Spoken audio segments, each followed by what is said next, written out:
probably the most important innovation in cooking in the last 200 years is low temperature cooking.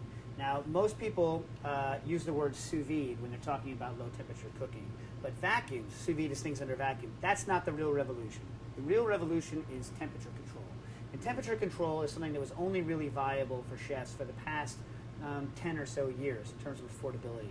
And now, almost anyone, even at home, you can get at Williams-Sonoma, go buy one. You can buy what's called an immersion circulator, a unit like this, that can keep water extremely accurately heated. So this does within 1/10 of a degree or so Celsius, keeping a very accurate water temperature.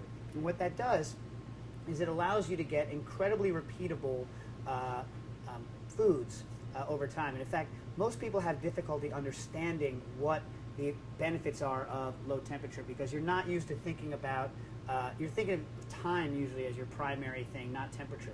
And what you really realize is that if you can control temperature extremely accurately, that temperature is an incredibly important variable, and that accurate control of it can do amazing things. And a very good demonstration of that is eggs, because eggs almost can act like a thermometer, and in a very small window of temperatures between 57 Celsius and 7 degrees Celsius, that 13 degree window is almost all of egg cookery is encompassed in those 13 degrees to show you kind of what is accomplished with accuracy.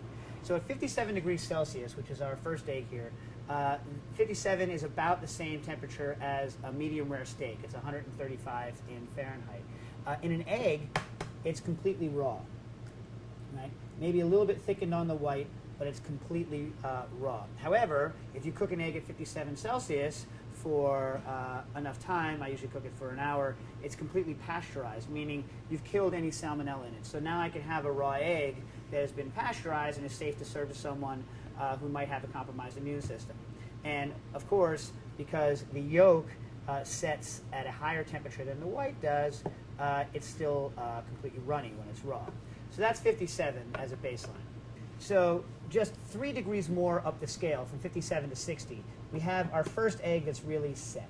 And at 60, it's just barely set. You can see some, and remember, the white is made up of more than one kind of protein. So what we're doing is we're setting some of the proteins, but not others, right? And this is a useless egg. You would never use this egg when you were cooking because it's just nasty. Look, as you touch it, it breaks apart. It's the most fragile egg. But you've just started setting the proteins, and again, the yolk is going to be runny at 60.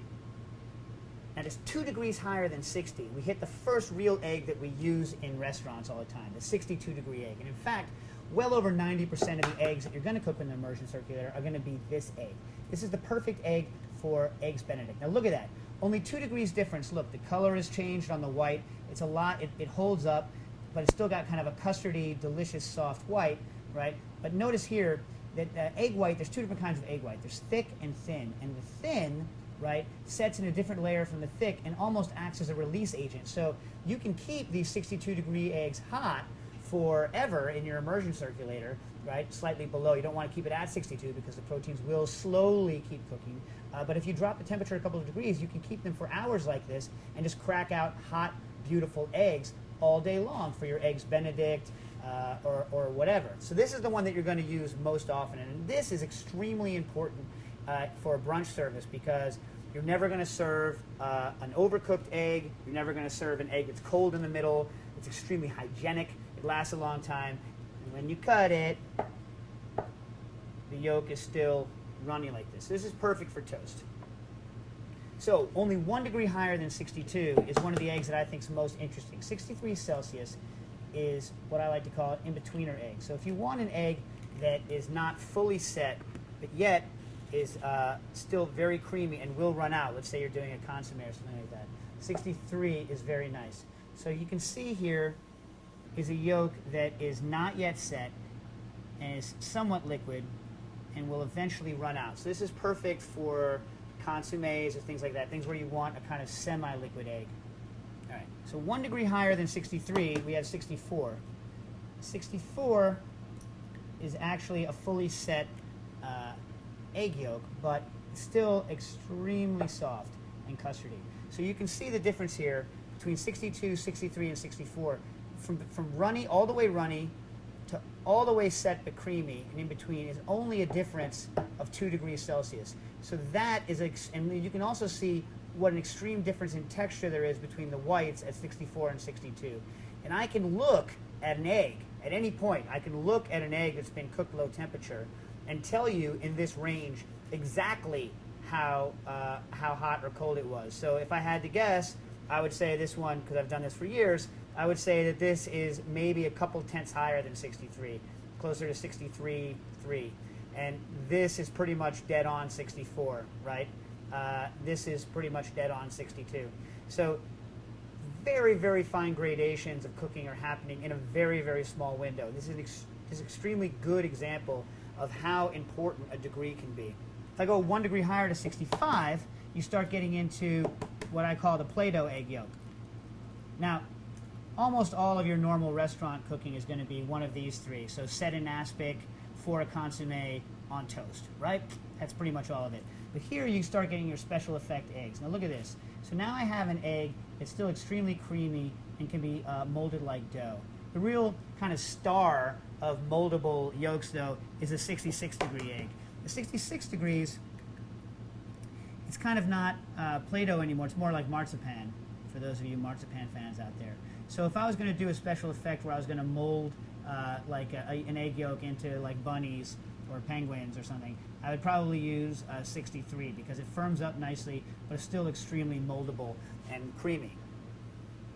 1 degree higher than that, 67, and you start to lose that effect. So if you look at a 67 degree egg, look very closely here, begin to squeeze it, you can see that it shatters here, it pops. Instead of, it's beginning to lose its creaminess, and it's starting to take on the kind of crystalline nature of the inside of a cooked egg yolk, right here at 67. So that's only 1 degree higher than 66.